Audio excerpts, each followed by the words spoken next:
পরিকল্পিতভাবে মুসলমানদের ঈমান নষ্ট করা হচ্ছে, মুসলমানদের আল্লাহর দিন থেকে বিচ্ছেদ ঘটানো হচ্ছে। প্রত্যেক সেক্টরে পশ্চিমা সভ্যতা এমনভাবে অনুপ্রবেশ করেছে, আপনি চাইলেও ঈমান ধরে রাখতে পারবেন না। পরিস্থিতি এখন এমন হয়েছে যে আপনারা অন্যায়কে দেখে অন্যায় আর মনে করছেন না।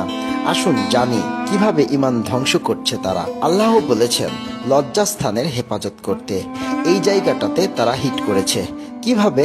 বাজারে পশ্চিমা সভ্যতার বিভিন্ন ধরনের পোশাক ছড়িয়েছে। এই পোশাকগুলো আপনার মা বোনরা পরতেছে, ফলে তাদের দিকে হাজার হাজার মানুষের দৃষ্টি পড়ছে। দৃষ্টির হেফাজত করতে না পারার কারণে ঈমান নষ্ট হয়ে যাচ্ছে। আল্লাহ সুদকে হারাম করেছেন, অথচ তারা ব্যাংকগুলোকে এমনভাবে স্থাপন করেছে মানুষ একে বৈধ বলে অনুমোদন দিচ্ছে। ব্যাংকের কর্মকর্তাগণ এমনভাবে আপনাকে মোটিভেশন করছে যেন মনে হয় কোনোভাবে সুদের সাথে জড়িত নয়, অথচ তারা সুদের টাকার উপরে বেতন নিচ্ছে। ব্যাংকের সকল কার্যক্রম পরিচালনা হচ্ছে সুদের টাকার উপরে। সো ব্যাংক মানুষকে প্রতারিত করছে এবং ঈমান হারা হচ্ছে হাজার হাজার মানুষ। আপনি যে বাসায় থাকেন, এমনকি মক্কা মদিনাতেও তাদের বাসা বাড়িতে রুমের ভিতরে টয়লেট এবং গোসলের স্থান আলাদা, কোনো অজুর স্থান বা স্পেস বা টয়লেট আলাদা করে নাই। ফলে টয়লেটের ভিতরে পবিত্র আল্লাহর নাম নিয়ে আল্লাহকে অপমান করছেন। আপনার বিন্দুমাত্র খারাপ লাগছে না, কারণ আপনার ঈমান তো আগেই তারা নষ্ট করে দিয়েছে। কারণ আপনার ঈমান নেই, কারণ আপনার ঈমান ধ্বংস করে ফেলেছে। আপনাকে সকালে ব্রাশ ধরিয়ে দিয়ে নবীজির সুন্নত থেকে বিতাড়িত করেছে। ব্রাশ করার প্রয়োজন ছিল না।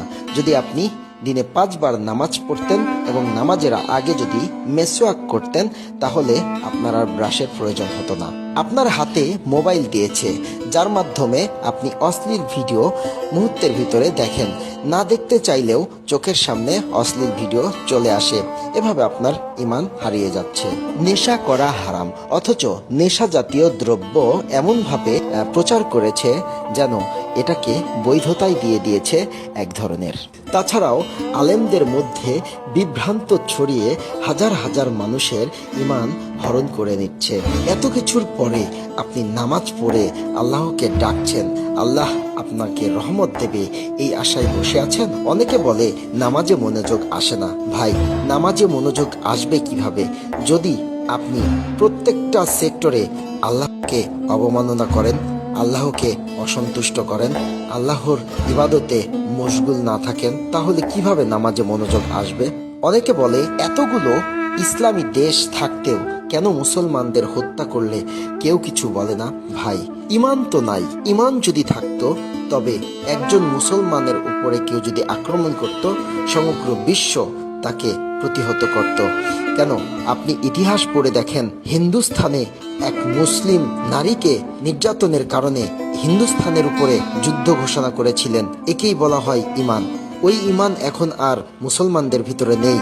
ঈমান ধ্বংস করে ফেলেছে। বললাম তো, পরিকল্পিতভাবে আপনার প্রত্যেকটা সেক্টরে এমনভাবে ইহুদি ঢুকে পড়েছে যেন আপনারা আর মেরুদণ্ড দাঁড় করাইতে না পারেন। পরিশেষে বলতে চাই, আপনি চাইলে আল্লাহর দিনের পথে ফিরে আসতে পারেন। ভিডিওতে মূল যে বিষয় আলোচনা করেছি, ওই বিষয়গুলোর আপনি পর্যালোচনা করে সঠিক সিদ্ধান্ত যা আল্লাহ নিতে বলেছে সেটা করবেন।